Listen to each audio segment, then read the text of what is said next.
Birdie the bus has lived on Sodor for years at this point, and knows everyone, including Thomas, very well. Especially knows Thomas well ever since their race began a long time ago. One day, Birdie was turning back to his shed, but he realized that Merlin had broken down, and he was waiting for someone to take him to the steamworks. Birdie saw this, however, his driver was asleep. Once he woke up, it was too late. Birdie crashed into Merlin's truck. "You okay there?" asked Merlin. "I think," said Birdie. "I'm really sorry this happened, Birdie." "No worries. My driver's responsible. But my driver's sorry, though." "Sorry, Birdie," his driver said. "I wasn't paying attention. I was just too tired. I can forgive you, driver, but now I'm gonna have to be steamworks." Then Sir Topham Hatt came. "Birdie, the accident wasn't your fault, but however, you must be taken to the steamworks. But who will look after my passengers?" asked Birdie. "Well, I have found Ethan and a substitute." Sir Topham Hatt walked away. The next morning, me, Tyler, your narrator, James, Gordon, and Rebecca were with Ethan the yellow fire truck, anyway, and a Sweden steam engine. "So, Ethan," he asked, "who's this?" "Oh, this is my, cousin," said Ethan.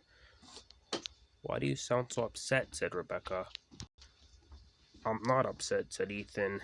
"It's just that he..." Beep! Have to retake that again. Come on, it's just season 4 of the show, really? "Well, why don't you look happy?" said Rebecca.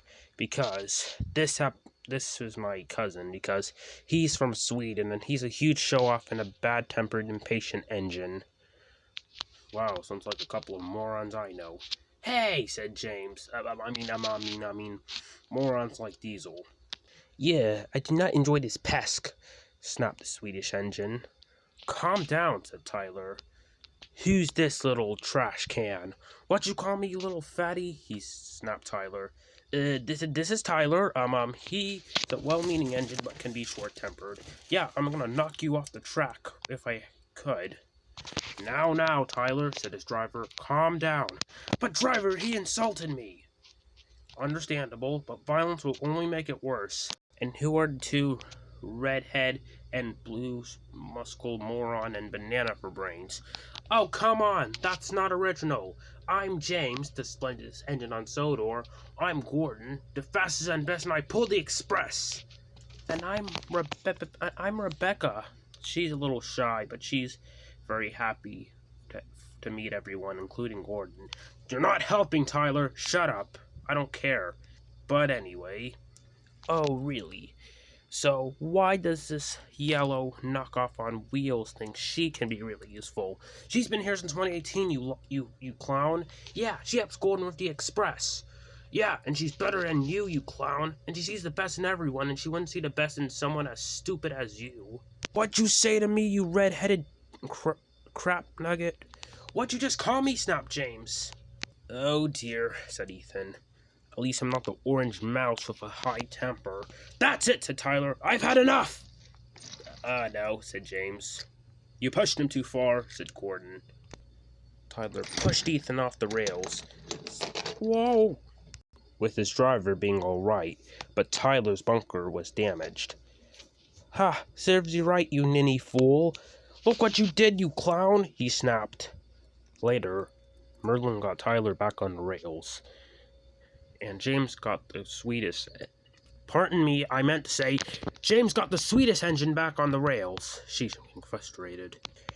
Sir Topham Hatt was very cross at Tyler. "Tyler, you know violence is never acceptable.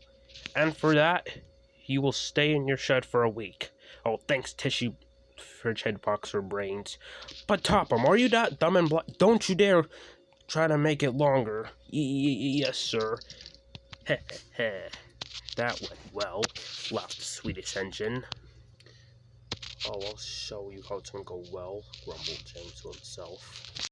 Later on, he was taking his first passenger train. I'll show those stupid, idiotic, multicolored ninnies who I am, he said to himself. Soon, he came to a crossing. Okay, let me say this clear. He was supposed to be moving because Percy was coming on the other line. Since he had never met Percy, he was very stubborn and disobedient and didn't want to listen. His driver came. "Do you realize you forgot me, right?" he said. "Nah, I did good with these. Come on, a soda engine might be coming here. Just because it's your first date does not mean you get to be rude to those who are involved with you." Then Percy came, once the signal turned green. "Move," said Percy. "I need to get with the mail on time. You're gonna make me late." "Get lost, caterpillar," he said. "I said move! Please," said Percy. "I'm gonna be late." "Yes, we are gonna be late if you don't move, you Swedish jerk," Percy's driver said. "Get lost, onion head," he said. Percy's driver was cross. "Now listen here. No one nickname insults our engines." "Quite right," said the coach. "This is taking too long." The passengers started complaining too. "How about you all shut up?" And he coupled from the coach fiercely, knocking it to the ground, to the sea. The passengers were very scared. Luckily, they were not injured or killed. "I'll show you what it means, green caterpillar with